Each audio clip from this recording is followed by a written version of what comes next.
Hello learners, welcome to Python coding. Yes, today we'll learn all the coding of Python. I hope you all enjoyed the last Python session for the Python theory. Today we'll learn about the Python coding and how coding is done in Python. Coding का C से लेके coding के E तक हम पहुंचेंगे. CODE पूरे code को crack करेंगे. Okay, so first of all, you need to open a collab.research.google.com. अगर आपका Google का अकाउंट है, आप Gmail यूज करते हैं तो आप सिंपली इससे लॉग इन कर सकते हैं. As I said, the advantage of using a Google Collab is you don't need to install the libraries. You don't need any setup. This is a web interface where you can learn all the Python coding. You can even load the files and run it. So this is a very interactive environment. Also, as you can see my screen, it is very colorful and interactive to use. Okay, so you can just create a new file. I've already created a file named Python Basics for you all, and then this is how you create a code. So you have one text. Now if you click on this particular code, you can add a new code, and I can write something over here. Like I can write print something here. Okay, so this is how I can write this code, and then again if I want to delete it, because this was just for testing purpose, I can delete from here. So this is just the basic, and again you can get to know more as you want to know, but for now we'll focus on the code, how to write a code, how to execute a code, and how to do this. So I've written this print hello world beforehand to like save time. So now if you see, I'm writing this print hello world, and then I do this. So remember, first we need to say hello to the world. Okay, so we'll do say hello to the world by Python. So congrats to everyone who are doing this coding for the first time. You can do it parallelly along with my video as well, or you can do it later and just note it somewhere. Or you can also let me know your Gmail email IDs in the comment section. I'll send you this Python code later and you can run it with you. Okay, so do comment and like at the end if you want these Python codes to be shared. Now I do Python code and I click the arrow running here. It is showing connecting, so it is connecting to the backend database, and meanwhile we'll see a result in some time. Okay, so this is already executed, but I am executing it again for you all just to show you how it runs. So if you see, this is running, this is taking RAM, and boom, we get tick and we get the output hello world, which was already there. So this is the magic, right? It took little time because it initiated. When I do the next command, we'll discuss what it is, but it will take much less time. See, it ran within 1 or 2 seconds. So what I have written here, print if 5 equal to 2, print 5 is greater than 2. We know that 5 is greater than 2, right? So it is printing if it is true. If it is true, it is printing this. If it was not true, it would have not printed it. Correct? Now again, print hello world we have already written. Now what we are doing here is we are putting a variable. Remember, you can assign a value to a variable. When I do this, so it is hello world. Now let us do one thing. I have not done a print there. Let me remove. Okay, let me do one thing. Let me write print x over here and let us see what is the value of x. Okay, just so I'm doing a control C, control V here. I'm just writing print x on this particular code. When I do, it is showing hello world. So remember, x is stored as hello world. Now next step, x is equal to 5, y is equal to John. When I run this, this hello world will be replaced. Now if you do print x and y, you will get the output as 5 and John. Interesting, right? If you remember, it overwrites the variable which you have given before. So you don't need to declare anywhere that x is a string, which is a combination of alphabets, or x is an integer. It automatically takes. This is the beauty of Python, and you get an output 5 and 3 in next line separately. So this is how Python works. Now if you write this, x is equal to a string, y is equal to this integer, so this is the same number printing in different format. So when you do string and integer, you know, so even a number you can store in a string format when it will be like this particular number. Okay, and if you store a float, it will give you in decimal format 3.0. Okay, so as I said, remember that it will have a decimal place. So this is how you store different variables with different type here. Now the next thing, if you remember, x is equal to 20, I want to see what is 20. I have mentioned here in the comments. So how you can write a comment is hash int. Hash int is the comment which you mention for your own reference.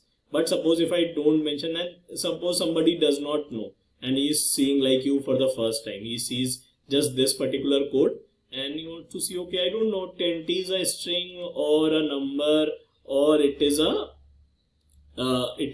float. So it gives class int. So class is the data type to which your variable belongs.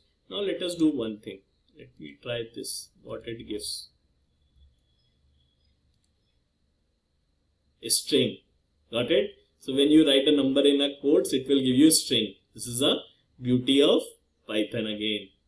Now this is float 20.5. If you type, it will give you float. Somehow I missed to execute this cell, so it is float. Now again, how is a dictionary written? Dictionary again, name equal to John, age equal to 36. Remember, key value pair, this is the key and this is the value of that. This is the first key value pair, which is name and age, and first value is John, second value is age. So this is how a dictionary is written, and it gives you a dictionary. When you write in square brackets, give a comma in between, it is smart enough to analyze that it is a list. So when you write this and execute it, it will give you list. Then next is tuple. Tuple is again, remember, small brackets, comma in between, again print text, tuple. Then we have what you want to see. You want to see the output of the list, right? So I have given this list already, apple, banana, cherry, apple, cherry. Now if you see one thing, duplicate, apple is coming 2 times. It says no problem, let it come. So apple, banana, cherry, apple, cherry again, right? So very simple 2-line code, but you need to know the basic that how it is coming, okay? Now this list is equal to again bracket this. Now print the length, how many elements or how many items are there in the list, correct? So 1, 2 and 3 it should come, right? So it comes 3, right? Now if you want to see list with these 4 variables, it is having a different value. So even a list can have different values, which is coming over here, which is ABC, true, 40 and male. Then we have apple, banana, cherry is coming over here for a my list. So you can execute all these commands, and if you see similarly tuple, it will come with round bracket. Dictionary you can write in this format as well. If you remember this example we had, right? So if you see this, it will show like this: brand Ford, model Mustang, year 2020, right? Then you have these particular things, red, white, blue. So you can store in this particular format. Then you can also write a set. How you can write a set is apple, banana, cherry, apple. So the same thing as you've written in list, just in a curly braces. So it is taking as a set, okay?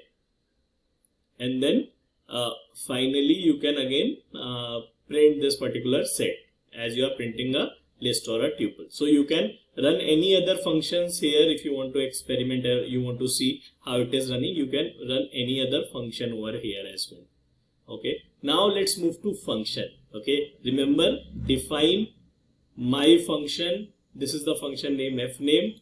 Then print fname.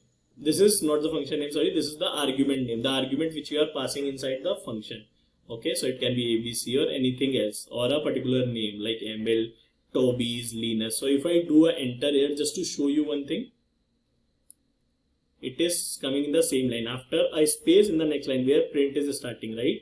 So this was just to show you. If you write it and do a enter, it automatically, Python is that much smart that it gives you a space. You don't have to manually give a space, right? Okay.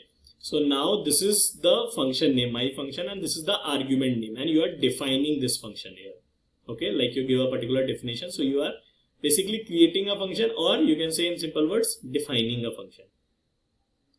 Then if I write my function Emil, okay, my function Toby is my function Linus. What it will do, it will put Emil instead here in first name. So Emil reference, then Tobias reference, Linus reference. So these 3 might be 3 brothers. I want to put all 3 brothers' names separately. So suppose now if I have to do print, I have to write this print 3 times, right? Now I can just write, okay, I have given the print function and just put references instead of in front of all these three names. So you are simply doing this and you are running this function, and boom, it takes again 1 to 2 seconds and it gives you a name. So function name is the argument which you are passing here, three different arguments, and you are adding their surnames here. Reference can be a surname, and you are getting the full name of all the three brothers over here, right? So this is the beauty. Now again, coming to a little complexity of a function, define my function star kids. Star kids means you can define many number of things which you want to write. So if you want to write, say, the youngest child is kids 2. How to read this 2? Okay. So first element is 0, second element is 1, third element is 2. So youngest child is, it will pick the second kids 2, which is Linus. So it automatically function is that smart that out of the three values which you are giving, it wants to find the third value in that particular order only. So it is finding my youngest child is Linus, right? Then similarly you can do I am from, if you are from Sweden, India, Brazil. I hope I have students from across the globe. So this is something which you can try again, in which you have just given country is equal to Norway. So here what is the beauty is, if you are giving any value inside it, it will overwrite it. But if you are giving it blank, so if you are giving it blank, then Norway is a default value which you have taken here. So it is giving you Norway. Otherwise it is overwriting what you have given earlier, right?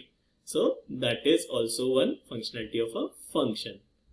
Then we have, as I was saying, if you want to multiply a number with a number, I want to multiply 5 with all the three numbers. So return 5 into x. So you can print also, you can return a value also. If you do return, it will again return a value as well. 5 into 3 is 15, 5 into 5 25, 5 into 9 45. Okay. So you can run here.